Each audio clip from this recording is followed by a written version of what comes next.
Seattle Pacific is a university on a mission to engage the culture, change the world. When it all comes down and theory meets practice, how are SPU students actually engaging? What's changing? Welcome to Urban Involvement. In the next few minutes, we'll meet one of our site partners and a student team leader dedicated to serving this organization. We hope you'll catch Urban Involvement's desire to experience and express God's heart for the city as we discover how SPU students and friends are engaging the culture, changing the world. My name is Portinga, and I am the Oasis Children's Ministry Urban Involvement Ministry Team Leader.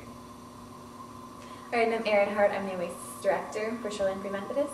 As the team leader for the Oasis Children's Ministry, I act as a go-between between the volunteers that come through SPU and the church. So I work with Erynn, and I plan when we're going to come on Wednesday nights, what we're going to be talking about when we're here, like the lesson that we're going to be doing. And I recruit volunteers to come to the site with me. Volunteers work in small groups of kids. So the kids are broken up into groups of maybe 3 or 4, and the volunteer really works with that group. And they really get to know their kids, and they really build relationships with their kids. And they know their kids enough to say, how was your week? How was your interaction on the bus with this person? Because we prayed about that last week. How is that working out? So it really works on building relationships and pushing kids further in using their faith in their life and acting on it. And it really pushes the kids to do that.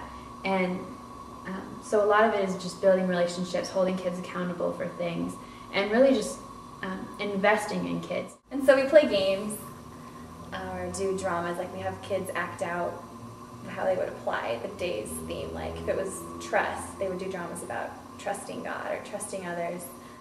And then from there we end with a game. We normally play a game called the vegetable game, in which you cover your teeth with your lips like this, and you pass a vegetable around. And the kids love it. It's our favorite game. We've played it actually every week.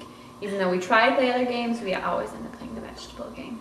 A lot of the kids here have parents whose small groups meet at the same time as Oasis does, and so both the parents are upstairs in a small group, kids are downstairs in Oasis. But we also have some kids who came to our BBS this summer and have been coming because of that, or in years past they've gotten connected to our church through that.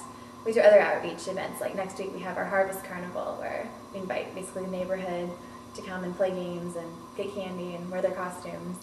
But one girl, her name was Rita, and she was obsessed with pigs when we first came, and she wouldn't stop talking about pigs. She wouldn't sit down, she wouldn't listen, she wouldn't do anything. It was all about talking about pigs, talking about Bobo the beaver, and all this kind of stuff. So it was more along the lines of Katie and I stressing out, thinking, we don't know what to do with Rita. We don't know how to get her to listen. We don't know how to get her to sit down. And so we met with Jerry, who used to be the director of Oasis, and we said, we don't know what to do with this situation. We can't handle her. And Jerry said, what you need to do is you need to pray for Rita, and you need to take her aside. You need to tell her how important she is in this program, and that she can make a difference if she really listens and really puts forth effort into the lesson instead of into pigs. So we sat down with Rita and we said, Rita, you are very important to this program, and if you listen during this class period, everyone is going to learn something new.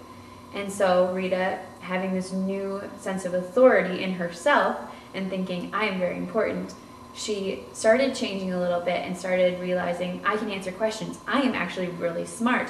And we found out that Rita is the best reader that we have, and that she is very insightful. So Katie and I started to draw that out of her. And then last year, which was Katie and my second year, we saw a lot of growth in Rita as far as her taking the initiative to ask hard questions, her taking the initiative to answer questions by herself, her taking the initiative, I would love to read, I would love to volunteer to do this. So it was a good realization for Katie and I that each kid has their own talent. And if you give them a chance to express their talent instead of their misbehavior, that's a way that this child can grow and further into their own development and their own maturity. All of a sudden, if you give them responsibility, if you give them value, if you give them worth, then the kids step up to where they can meet their potential. And it's just amazing that the way that these kids can blossom.